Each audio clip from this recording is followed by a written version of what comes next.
So in this video, we're going to look at how to upload sheet music into Soundslice and then how to sync it with a YouTube video.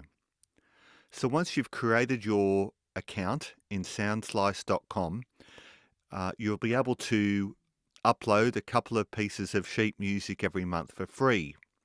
You click on the button Create Slice, and then this box that you can see on the main screen will open up.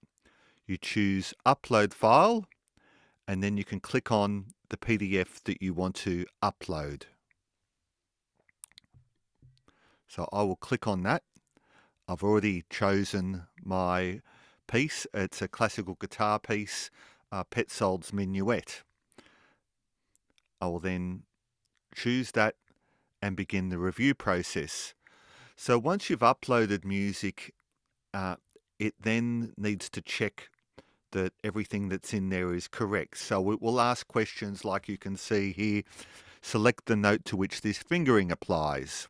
So I have some familiarity with this piece of music. I know, yes, that fingering of 0 open string applies to that note there. So then we scroll down and then we have to choose again. It's asking about fingering. That's a very common question. If there's fingering on your sheet music, which there nearly always will be for classical guitar music, you'll get asked questions where the program is checking that it's got the fingering in the correct place. I can see this one's correct, so I click the Continue button.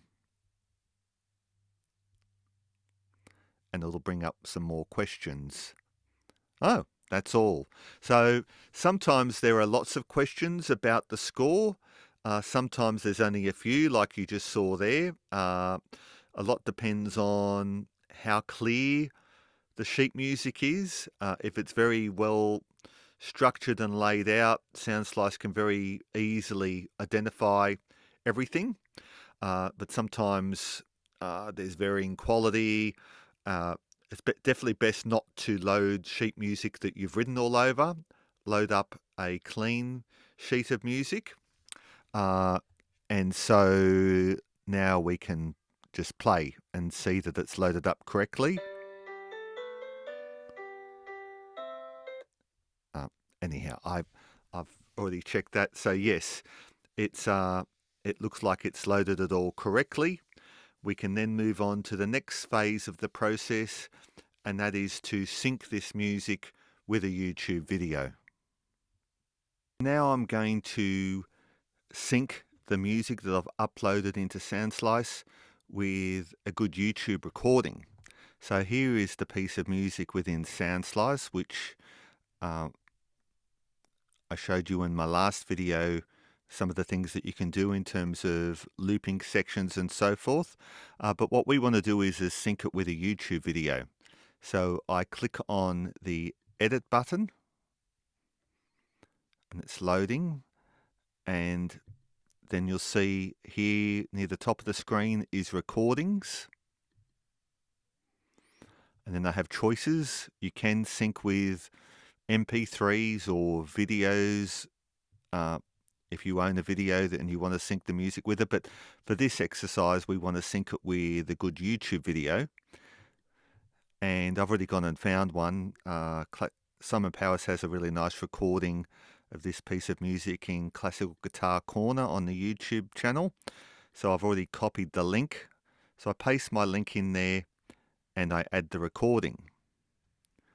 So now you can see we've got the YouTube video here on the left and my music on the right.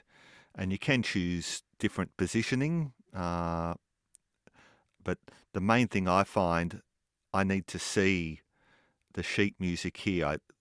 I need to listen to the video and see here. So you'll see here there's an auto sync button, which doesn't work with YouTube videos, unfortunately. We need to go through the process of adding sync points by pressing the letter T. So as soon as the first note is played, we'll press the letter T, and then at the beginning of each bar, we press the letter T as we go through the whole of the music. Now, this can be a little bit tricky if you're loading music into here and you have no familiarity with it. It's much easier if you have some understanding of the music to then sync a YouTube video with it. So if I was working on a new piece of music, I will often load it into Soundslice and just start working on it with the synthesizer version of it. And then when I've got a little bit of familiarity with it, I might then go and sync it with a YouTube video. A good thing to do when we're syncing it is to slow it down a little bit, because it can be quite quick, and particularly if you're syncing for the first time, you might want to slow it right down, and so that you've got time to do everything.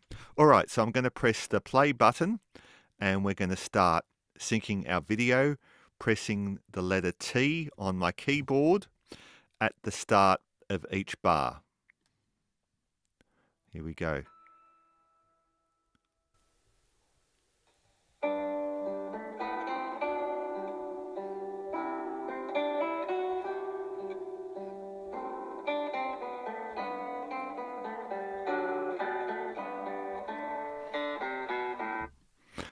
Okay, I'm going to stop there. I've just done the first 8 bars.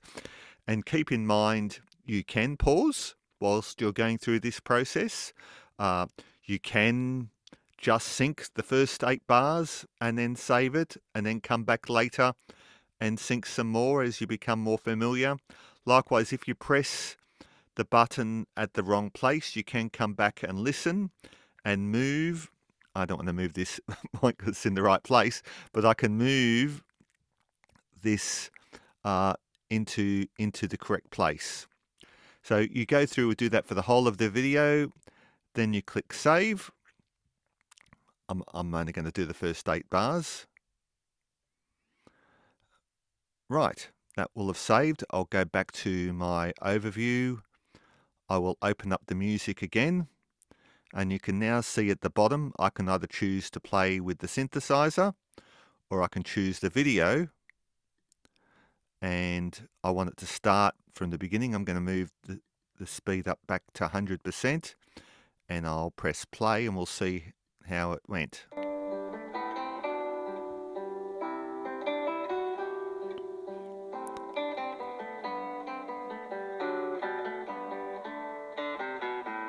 So you can see the red line on the screen is following the music. So as I showed in my last video, this is really great for if you want to loop particular sections and work on your dynamics and rhythms and so forth.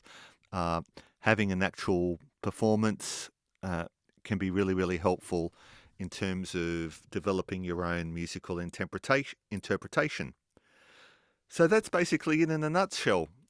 You can upload your sheet music, use the synthesizer version, and you can also sync it with your favorite YouTube video and then play it back, and it can help with your practice.